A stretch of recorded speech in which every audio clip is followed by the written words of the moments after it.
The moment I called my husband's office that day, I was told, he's on vacation. My stomach twisted into knots. But nothing could have prepared me for what I found when I followed my husband to apartment 204. And heard the shouting inside. I'm Chloe Mason. I'm 34 years old, and I have 3 amazing kids, Lily, Tom, and little Sam. We live in a cozy blue house with a big backyard, perfect for playing tag and having picnics. My husband, Lucas, is usually a good guy. He works hard at his job, and he always makes the kids laugh with his silly jokes. But lately, things haven't been so good. Lucas has been acting strange. He's been working late a lot, and he doesn't seem to want to talk as much. He's been distant, like he's hiding something. I can't quite put my finger on it, but something feels wrong. Really wrong. He tells me he has to go on a business trip next week. A big one. A make or break one. He says it's really important for his job. I hope he's telling the truth. I want to believe him. But deep down, I have this uneasy feeling that something isn't right. This business trip is the start of all the trouble, and I'm scared of what it might bring. The day Lucas left for his business trip, he gave me a quick hug and peck on the cheek. He seemed almost relieved. That made my stomach twist. He promised to call every night and told the kids he'd bring them back cool souvenirs. But as soon as his car disappeared down the street, a wave of dread washed over me. I couldn't shake the feeling that he was lying. I decided to do something I never thought I would. I called his office. I told them I needed to get in touch with Lucas urgently, that it was a family emergency. Lucas is out of the office this week, his secretary said. He's on vacation. Vacation? He told me it was the most important business trip of his life. My heart started pounding in my chest. Where was he really going? And why was he lying to me? The seed of doubt had been planted, and now it was starting to grow into a terrible, twisting vine. I knew I had to find out the truth, no matter how much it might hurt. I decided to hire a private investigator. I know it sounds like something out of a movie, but I didn't know what else to do. I found a nice lady named Mrs. Davis. She listened to my story and promised to help. A few days later, Mrs. Davis called. I have some information for you, Mrs. Mason. Your husband isn't on vacation. He's been staying at an apartment across town. She gave me the address. He's also purchased a car, in another woman's name. My world tilted. He wasn't just lying, he was living a whole other life. Using our money, the money we saved for the kids' college, to buy her things. The anger started to boil inside me. I felt like I was going to explode. Who was this woman? And how could Lucas do this to us? The betrayal cut deeper than I ever imagined. I had to see for myself. I had to know the truth, face to face. The next day, I drove to the apartment Mrs. Davis told me about. My hands were shaking so much I could barely grip the steering wheel.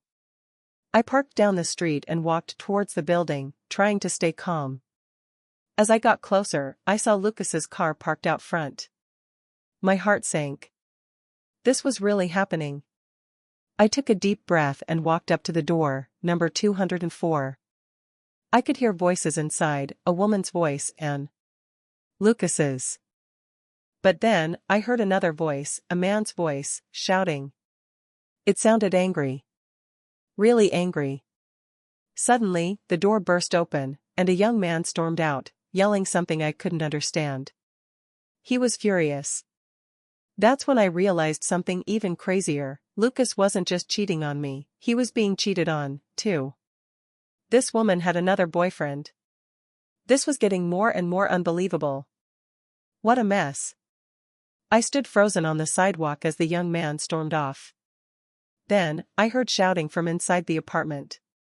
Loud crashes, like furniture breaking. It sounded like a terrible fight. I didn't know what to do. Should I call the police? Should I run? Suddenly, the door flew open again, and this time, Lucas stumbled out. He was covered in blood. His face was bruised and swollen. He looked terrible. The mistress, a woman with fiery red hair, stood behind him, looking scared. "Oh my gosh, Lucas," she cried. "What have you done?" He groaned and collapsed onto the ground. The fight must have been really bad. I watched in shock as the mistress ran back inside, probably to call 911. I couldn't believe what I was seeing. My husband, the man who was supposed to love and protect me, was lying on the ground, beaten and bloody, all because of his own lies and bad choices. It was a horrifying scene. A few hours later, my phone rang. It was a number I didn't recognize. I almost didn't answer, but something told me I should. "Hello?" I said cautiously. "Chloe?" a shaky voice asked. It was the mistress, the woman with the red hair. It's Sarah. Lucas is in the hospital. He's really hurt. They said I should call his wife." She sounded panicked. "And why would you call me?" I asked, my voice cold. Because he needs someone to take care of him. I can't handle this." I paused. She wanted me to come and take care of the man who had betrayed me, who had lied to my face, who had used our family's money to buy her things. The nerve. "I'm sorry, Sarah," I said. "I can't help you." And with that, I hung up the phone. I wasn't going to be his nursemaid. He made his bed, now he could lie in it. But I knew Lucas couldn't be alone. He needed someone. So, I did the only thing I could think of. I called his mother, Grace. Grace and I never got along. She always thought I wasn't good enough for her precious Lucas. "Grace?" I said, trying to keep my voice steady. "Chloe? What do you want?" she snapped. "Lucas is in the hospital," I said. "He's been hurt." "Hurt? What happened?" She actually sounded worried. "It's a long story," I said, "but he needs someone. He's at St. Joseph's Hospital." I gave her the address and hung up before she could ask any more questions. I knew she would probably yell at me and blame me for everything, like she always did. But I didn't care. I just wanted to make sure Lucas had someone. My part in this was over. Now, it was up to his family to take care of him. I had my own family to think about. Enough. A few minutes later, my phone rang again. It was Grace. I took a deep breath and answered. "Chloe Mason, what have you done to my son?" she shrieked. "He's in the hospital, beaten half to death. This is all your fault. You never appreciated him. You drove him to this." I clenched my fist, trying to stay calm. "Grace, I'm not going to argue with you. Lucas made his own choices. I just wanted you to know he's in the hospital." "You're a terrible wife," she continued. "A terrible mother. You'll never find anyone better than Lucas." I'd had enough. "Grace, I'm done. I'm filing for divorce. And I'm going to get full custody of the kids. Goodbye." I hung up the phone, finally free from her poisonous words. I was done being blamed for everything. It was time to take control of my life and protect my children. I knew it wouldn't be easy, but I was ready.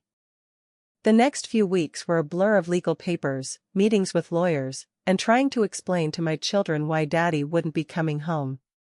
It was the hardest thing I've ever had to do. Lily, Tom, and Sam were so confused and sad.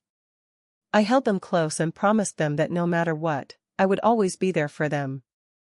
I found a wonderful lawyer, Ms. Evans, who helped me navigate the complicated divorce process. She was strong and smart, and she fought for me every step of the way. It wasn't easy. Lucas tried to fight me on everything, especially custody of the kids. He even tried to say that I was an unfit mother. But Ms. Evans was prepared. She presented all the evidence of Lucas's affair and his lies. She showed the judge how he had used our family's money for his own selfish purposes.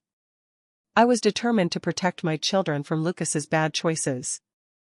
They deserved a stable and loving home, and I was going to provide that for them, no matter what it took. Finally, the day of the court hearing arrived. I was nervous, but I knew I had to be strong for my kids. Ms. Evans presented our case perfectly.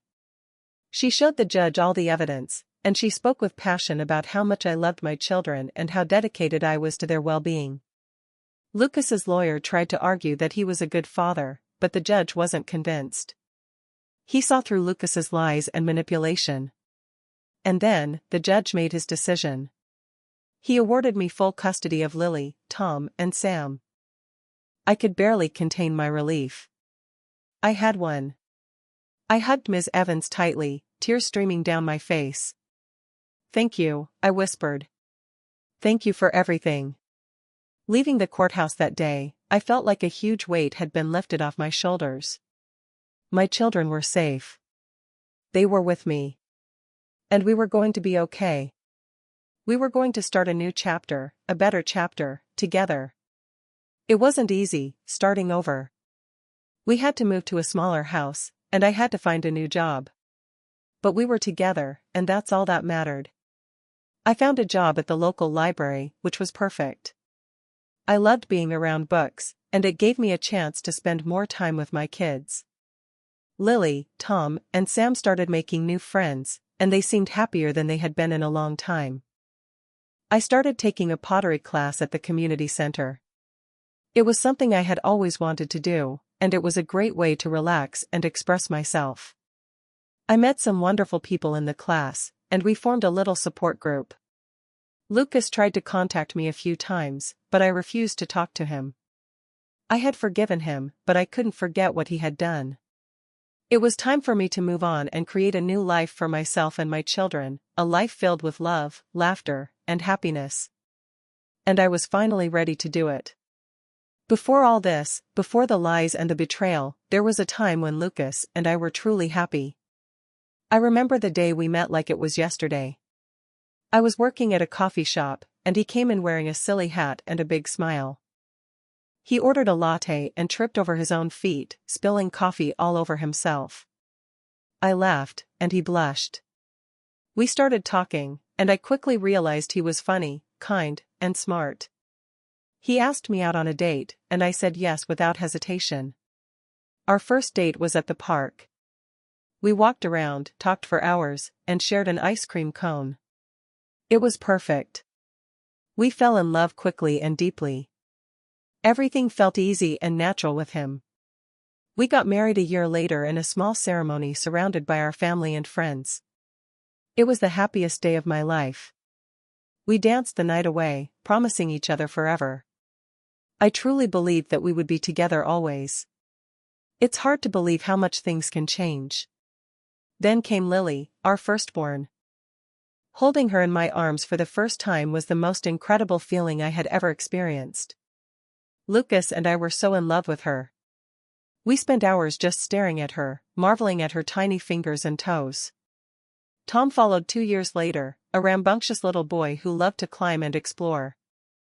Then, finally, came little Sam, our sweet and cuddly baby. Our family was complete.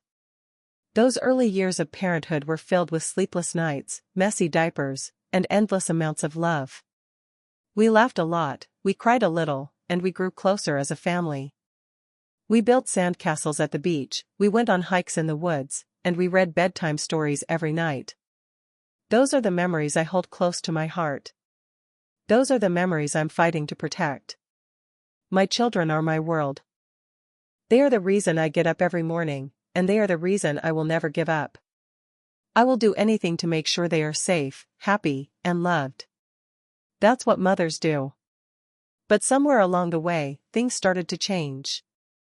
It wasn't a sudden shift, but more like a slow fade. Lucas started working later and later, often not coming home until after the kids were already in bed. He said it was because he was trying to get a promotion, but I couldn't help but feel like something was off. He also started to become less communicative. We used to talk for hours about everything, but now, our conversations were brief and surface level. He seemed distant, like his mind was somewhere else. I tried to talk to him about it, but he would always brush me off, saying I was imagining things. He said he was just stressed about work. But I knew in my heart that it was more than that. The spark that had once been there between us was starting to fade, and I didn't know how to fix it. These little changes were like storm clouds gathering on the horizon, a warning of the storm to come. My mind started racing with possibilities, none of them good. Was he seeing someone else? Was he unhappy with our life? Was I not good enough for him anymore? The questions swirled around in my head, making it hard to concentrate on anything. I tried to talk to Lucas about my concerns, but he wouldn't listen. He'd say, "Don't be silly, Chloe. You're the only woman I love." But his words felt hollow, like he was just saying what he thought I wanted to hear. I started to feel confused and hurt. I didn't know what to do. I loved Lucas, but I couldn't keep living like this, constantly questioning everything. The uncertainty was eating away at me, making me anxious and irritable. I felt like I was losing him, and there was nothing I could do to stop it. The pain of not knowing was almost worse than knowing the truth. I felt so alone. I finally decided to confide in my best friend, Sarah. Sarah and I have been friends since kindergarten. She knows me better than anyone else in the world. I met her for coffee and poured out my heart. "He's just not the same, Sarah," I said, tears welling up in my eyes. "I don't know what to do." Sarah listened patiently, her eyes filled with concern. When I was finished, she reached across the table and took my hand. "Chloe," she said, "you deserve to be happy. You deserve to be with someone who loves and appreciates you. If Lucas isn't that person anymore, then you need to do what's best for you." She suggested I try to talk to Lucas again, but if that didn't work, she said I should consider getting some counseling. She also reminded me that I was strong and capable, and that I could get through anything. Her words were like a lifeline, a reminder that I wasn't alone. I felt a little bit better just having someone to talk to, someone who understood what I was going through. After talking to Sarah, I tried to talk to Lucas again. I told him how I was feeling, how distant he had become, and how worried I was about our marriage. He listened, but he didn't really seem to hear me. He just kept saying that I was overreacting. Then, one day, I found a receipt in his pocket for flowers. Expensive flowers, from a florist I had never heard of. The receipt was addressed to my love. That was it. That was the proof I needed. The anger hit me like a tidal wave. I felt betrayed, humiliated, and heartbroken.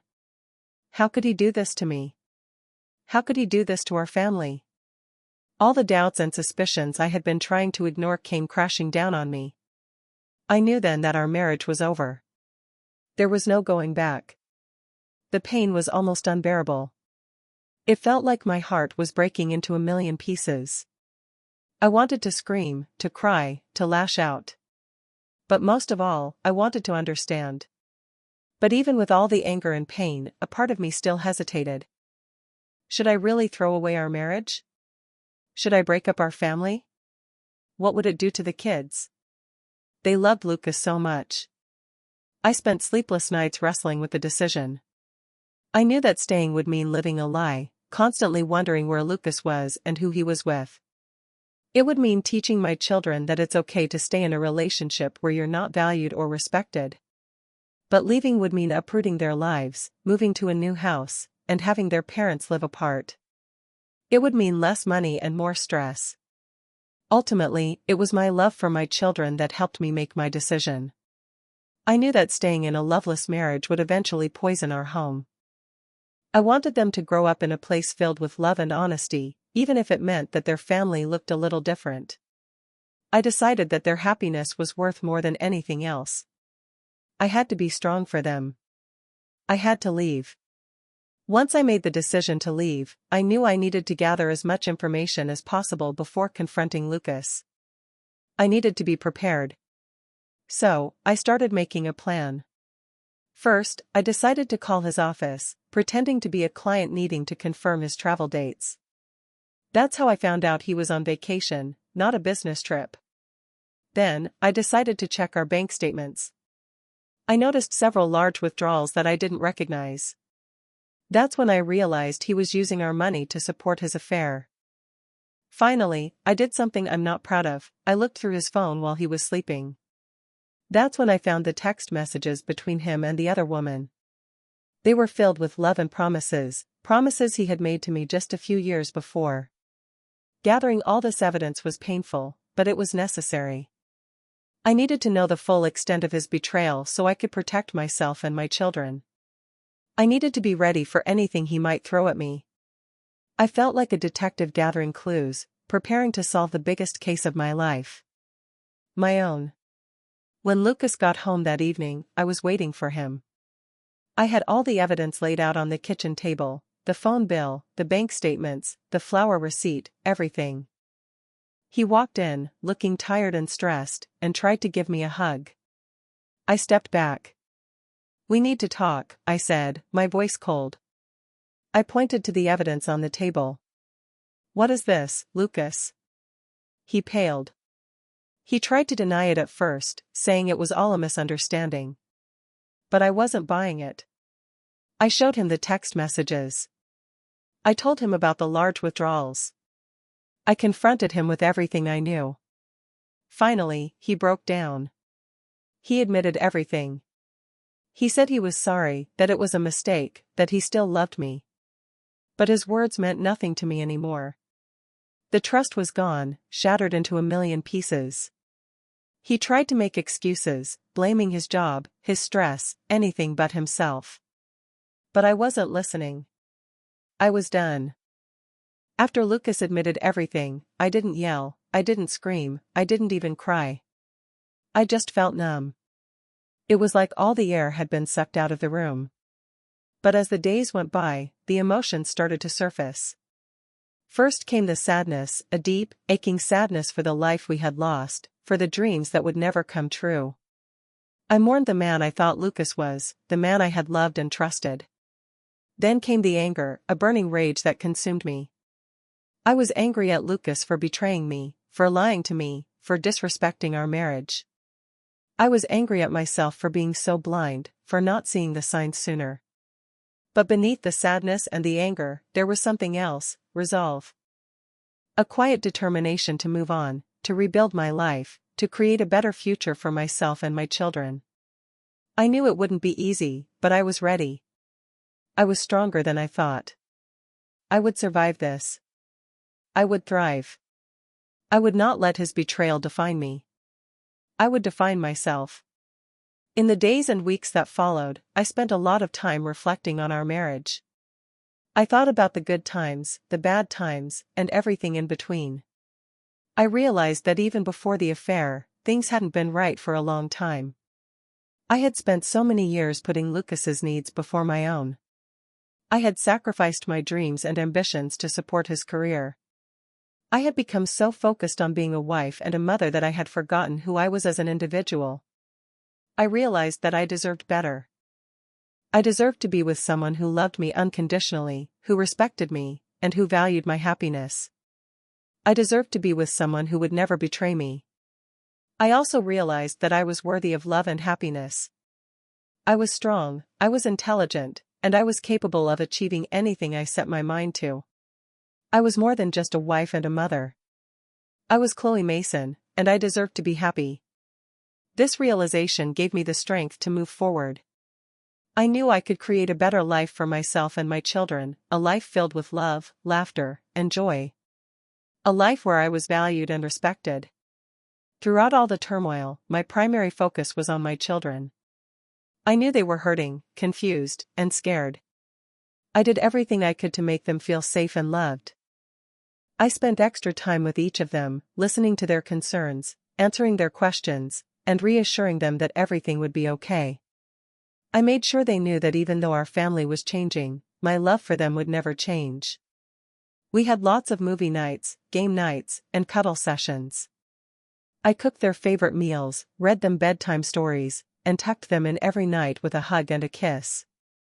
I also made sure they had opportunities to talk about their feelings. I encouraged them to express their sadness, their anger, and their confusion. I reminded them that it was okay to feel however they were feeling. I wanted them to know that they were not alone, that I was there for them, and that we would get through this together. Their well-being was my top priority, and I would do everything in my power to protect them from the pain and heartache of our broken marriage. I wanted them to know that they were loved, unconditionally, and that they always would be. The next step was to find a good lawyer. I knew I needed someone who was experienced, compassionate, and willing to fight for me. Sarah recommended Ms. Evans, a family law attorney who had helped several of her friends through difficult divorces. I called Ms. Evans's office and scheduled a consultation. From the moment I met her, I knew she was the right lawyer for me. She listened patiently to my story, asked insightful questions, and offered me clear and practical advice. She explained the divorce process in detail and assured me that she would do everything in her power to protect my rights and the best interests of my children. With Ms. Evans by my side, I felt a sense of relief and confidence that I hadn't felt in a long time. I knew that the road ahead would be challenging, but I also knew that I wasn't alone. I had a strong advocate who would fight for me every step of the way. I officially filed for divorce that week. It was a scary but empowering moment. It was the first step towards reclaiming my life. Grace, Lucas's mother, continued to be a thorn in my side throughout the divorce process. She called me constantly, blaming me for everything, criticizing my parenting, and making hurtful comments about my appearance. I tried to ignore her, but she was relentless. One day, she showed up at my house unannounced. She started yelling at me in front of the kids, accusing me of ruining Lucas's life. I had had enough. "Grace," I said, standing tall and looking her directly in the eye, "I am not going to listen to this anymore. Lucas made his own choices. He is responsible for his own actions. And I am not going to let you bully me or my children."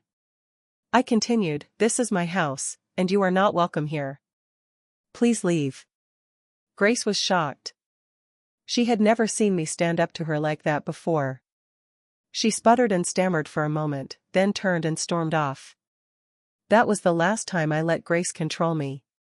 I finally realized that I didn't have to put up with her abuse anymore. I was in charge of my own life, and I would not let anyone, not even Lucas's mother, dictate how I lived it. It felt incredibly liberating. To help rebuild my confidence and rediscover myself, I decided to try something new: pottery. I had always admired the beautiful pottery pieces I saw in stores, and I thought it would be a fun and creative way to express myself. I signed up for a beginner's pottery class at the local community center. At first, I was intimidated. I had never worked with clay before, and I was worried I wouldn't be any good at it. But the instructor was patient and encouraging, and I quickly learned the basics. I loved the feeling of the clay in my hands, the way it transformed from a shapeless lump into something beautiful and functional. It was so relaxing and therapeutic. It helped me to forget about my troubles and focus on the present moment. As I got better at pottery, my confidence grew. I started experimenting with different techniques and designs. I made bowls, mugs, and vases. I even started giving my creations as gifts to friends and family. Pottery became more than just a hobby, it became a source of pride and accomplishment. It helped me to remember that I was capable of creating beautiful things, both in clay and in my life. It was a way to rebuild myself, piece by piece, into something stronger and more resilient. It was my way of saying, I am still here, and I am still beautiful. Another thing that helped me get through this difficult time was connecting with other single mothers. I realized that I wasn't alone, and there were other women who understood what I was going through. I joined a single mother's support group at the local community center. It was a safe space where we could share our experiences, offer each other advice, and provide each other with emotional support. I met some amazing women in that group. We talked about everything from dating to childcare to finances. We laughed together, we cried together, and we supported each other through thick and thin. These women became my lifeline. They understood the challenges of raising children on your own, the financial struggles, the emotional toll. They offered practical advice, a listening ear, and a shoulder to cry on when I needed it most. They reminded me that I was strong and capable, and that I could get through anything. They became my friends, my family, my support system. And I will be forever grateful for their presence in my life. It helped me to feel normal, and less like I was failing. Over time, my children started to adjust to our new life. It wasn't always easy, but they were resilient and adaptable. Lily, my oldest, became my little helper. She helped with chores around the house, and she often looked after her younger brothers. Tom, my middle child, found solace in sports. He joined a soccer team and made lots of new friends. Sam, my youngest, was just happy to be with me. He was a sweet and cuddly little boy who always knew how to make me smile. I made sure they knew that even though their father wasn't around as much as he used to be, he still loved them. I never spoke badly about him in front of him. I wanted them to have a positive relationship with him, even if I couldn't. I continued to shower them with love and affection. I made sure they knew that they were my top priority, and that I would always be there for them, no matter what. I wanted them to grow up knowing that they were loved, valued, and cherished. And I think, in the end, they did. They blossomed, and they became even closer. I am so very proud of the kids they have become. I also learned to celebrate the small victories. Getting a new job at the library felt like a huge accomplishment. Finally getting the house clean after a long week felt amazing. Seeing my children laugh and smile made my heart soar. I started keeping a journal where I wrote down all the good things that happened each day, no matter how small. It helped me to focus on the positive and to appreciate all the blessings in my life. I learned that happiness wasn't about grand gestures or perfect circumstances, it was about finding joy in the everyday moments. It was about appreciating the simple things, a warm cup of coffee, a beautiful sunset, a hug from my child. These small victories reminded me that I was making progress, that I was moving forward, and that I was capable of creating a happy and fulfilling life, even in the face of adversity. They were like little beacons of light, guiding me through the darkness and reminding me that there was always hope. I focused on these small, but important events to make me feel proud of myself. Looking back on everything that happened, I am amazed at how far I've come. I never thought I could survive such a painful betrayal, let alone thrive in the aftermath. I always thought of myself as a quiet, ordinary woman, content to be a wife and a mother. But I discovered a strength within me that I never knew existed. I learned that I was capable of handling anything life threw my way. I realized that I was more resilient, more resourceful, and more independent than I had ever imagined. I learned that I didn't need a man to define me or to make me happy. I was capable of creating my own happiness. I am still a work in progress, but I am proud of the woman I have become. I am a survivor. I am a mother. I am an artist. I am a friend. I am Chloe Mason, and I am stronger than I ever thought possible. I now know I can handle anything and still come out on top. I am amazing. And now, I look to the future with hope and optimism. I don't know what the future holds, but I am excited to find out. I am open to new adventures, new experiences, and new possibilities. I am ready to embrace whatever comes my way with courage, grace, and a sense of humor. I want to travel the world, learn new things, and meet new people. I want to continue to grow and evolve as a person. I want to make a difference in the world, even if it's just in a small way. I am grateful for all that I have learned from this experience. I am grateful for the love and support of my family and friends. And I am grateful for the opportunity to start over and create a new life for myself and my children. The past is behind me. The present is here. And the future is full of possibilities. I am ready. I am strong. I am Chloe Mason, and I am ready for anything. The future is going to be amazing, I can feel it. And I am not afraid.